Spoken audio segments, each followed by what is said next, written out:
رات کا کھانا تیار کر کے میں فارغ ہوئی تو باورچی خانے سے نکلتے ہوئے میری نظر دیوار پر لگی گھڑی پر پڑی۔ اف، اتنی دیر ہوگی! میں نے جلدی سے سامنے صوفے پر پڑی چادر اٹھا کر اوڑھی اور گھر کی چابی پرس میں ڈال کر گھر سے نکل گئی۔ راستے میں ہی مغرب کی اذان شروع ہو چکی تھی۔ بچے کہیں گے آج مما ہمیں ٹیوشن سے لینا ہی بھول گئی، میں سوچتی ہوئی تیز تیز قدموں سے ان کے ٹیوشن سینٹر کی جانب بڑھ گئی۔ مما آپ نے اتنی دیر لگا دی، 7 سالہ ریحان شکایتی نظروں سے مجھے دیکھتے ہوئے بولا، جبکہ 6 سالہ انب بھی منہ پھلائے چل رہی تھی۔ مجھے اس کا منہ دیکھ کر بے ساختہ ہنسی آ گئی۔ اچھا سوری بابا، آئندہ خیال رکھو گی، ایسی غلطی دوبارہ نہیں ہوگی۔ ہم تب مانیں گے آپ کی بات جب آپ ہمیں ہفتے کو نانوں کے گھر رہنے دیں گی۔ انب ریحان کی شرط پر میں نے ہنس کر حامی بھر لی۔ جلدی چلو، تم لوگوں کے بابا بھی گھر آنے والے ہوں گے۔ میں دونوں کا ہاتھ پکڑ کر سامنے والی گلی میں داخل ہو گئی۔ یہ راستہ شارٹ کٹ تھا، ادھر سے جلدی گھر آ جاتا تھا۔ ویسے تو میں روڈ سے ہی جاتی تھی، زیادہ تر اس گلی سے گزرتے ہوئے کتراتی تھی۔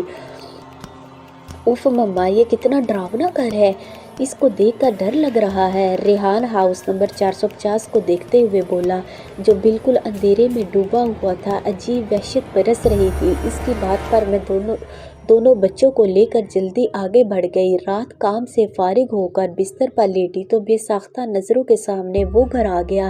اس گھر سے میرا ماضی جڑا ہوا تھا۔ میں آہستہ آہستہ اپنے بیتے ماضی کو سوچنے لگی۔ میرا نام علینا ہے، ہم 3 بہنیں ہیں اور 1 بھائی ہے۔ میرے بابا آرمی میں ہوا کرتے تھے، جبکہ اماں سادہ سی گھریلو خاتون تھی۔ میں انٹر میں تھی تو بابا نے اماں کی خواہش پر بڑا گھر لے لیا، کیونکہ جس گھر میں ہم تھے وہ گھر ہمیں کافی چھوٹا پڑ رہا تھا۔ جس دن بابا نے نیا گھر لیا ہم سب بہن بھائی بہت خوش تھے۔ 2 منزلہ یہ بنگلہ نہایت خوبصورت تھا۔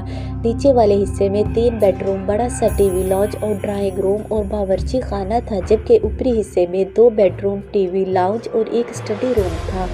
چھوٹا سا باغیچہ تھا جس میں نیم اور بیر کے درخت لگے تھے اور کارپوش اتنا تھا کہ ایک گاڑی کھڑی ہو جائے۔ میری بڑی بہن مہرین جو مجھ سے 2 سال بڑی تھی، اور پھر اس سے چھوٹی ثنا جو 1 سال بڑی تھی، پھر میں تھی اور سب سے چھوٹا ہمارا بھائی جو اس وقت 7ویں جماعت میں تھا۔ ہم تینوں بہنوں نے اوپر والے بیڈ روم لیے، جبکہ نیچے حارث اماں بابا کے ساتھ رہتا تھا۔ ہم تینوں بہنیں چونکہ کافی ڈرپوک تھی تو ہم ایک ساتھ ایک بیڈ روم میں سوتی تھی۔ جس دن ہم شفٹ ہوئے اس دن کافی تھکن ہو گئی تھی۔ رات گئے تک سامان وغیرہ سمیٹ کر فارغ ہوئے، باقی کا کام اب کل کر لینا، اب جاؤ تم لوگ بھی سو جاؤ۔ کھانے سے فارغ ہوئے تو امی بولی تو ہم تینوں بہنیں اوپر آ کر لیٹ گئی۔ تھکن اس قدر تھی کہ لیٹے ہی نیند آ گئی۔ ابھی سوئے زیادہ دیر نہیں ہوئی تھی کہ مجھے نیند میں ایسا لگا کہ کوئی باہر دروازہ بجا رہا ہے۔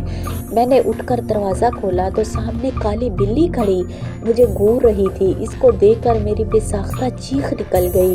میری چیخ پر میری بہنیں گھبرا کر اٹھ گئی۔ کیا ہو گیا؟ سب خیر تو ہے؟ مہرین نے میرے پاس آ کر پوچھا۔ تم بلی سے ڈر گئی؟ اس نے حیرت سے بلی کو دیکھتے ہوئے کہا، اور میں شرمندہ ہو کر واپس بستر پر آ کر لیٹ گئی۔ ہفتے کی رات ہم تینوں بہنیں رات دیر تک جاگ کر باتیں کرتی رہی۔ یہی کوئی رات کے 2 بجے ہو گئے۔ ہمیں ایسا لگا باہر ٹی وی لاؤنج سے باتوں کی آواز آ رہی ہے۔ اس وقت کون ہو سکتا ہے؟ ہم بولتے ہوئے کمرے کا دروازہ کھول کر جیسے ہی باہر آئی تو ایسا معلوم ہوا جیسے یہ باتوں کی آواز باورچی خانے سے آ رہی تھی۔ باورچی خانے میں ہم نے جھانکا تو وہ کالی بلی سامنے کاؤنٹر پر بیٹھی نظر آئی۔ ہمیں دیکھ کر اس نے چھلانگ لگائی اور سامنے کمرے میں گھس گئی۔ ہماری نظر سامنے جلتے ہوئے چولہے پر پڑی۔ ایسی خوشبو آ رہی تھی کہ جیسے کچھ پک رہا ہے۔ مہرین نے آگے بڑھ کر چولہا بند کیا۔ ہم تینوں ہی گھبرا سے گئے تھے۔ اس بات کا ذکر ہم نے اگلے دن امی سے کیا، جس پر وہ الٹا ہمیں ڈانٹنے لگی کہ جلدی سویا کرو۔ اتوار خالہ اپنی فیملی کے ساتھ ہم سے ملنے آ گئی تھی۔ رات دیر تک وہ اپنے گھر گئی تو نیچے ٹی وی لاؤنج میں رکے تخت پر بیٹھے ہم تینوں بہنیں اور امی باتیں کر رہے تھے، جبکہ ابو اور حارث سونے جا چکے تھے کہ امی کی نظر لاؤنج سے جاتی ہوئی سیڑھیوں پر پڑی۔ ارے علینا بیٹا، اوپر دیکھو، کوئی بچہ رہ گیا ہے۔ خالہ کے چھوٹے چھوٹے بچے تھے، کافی شرارتی سے۔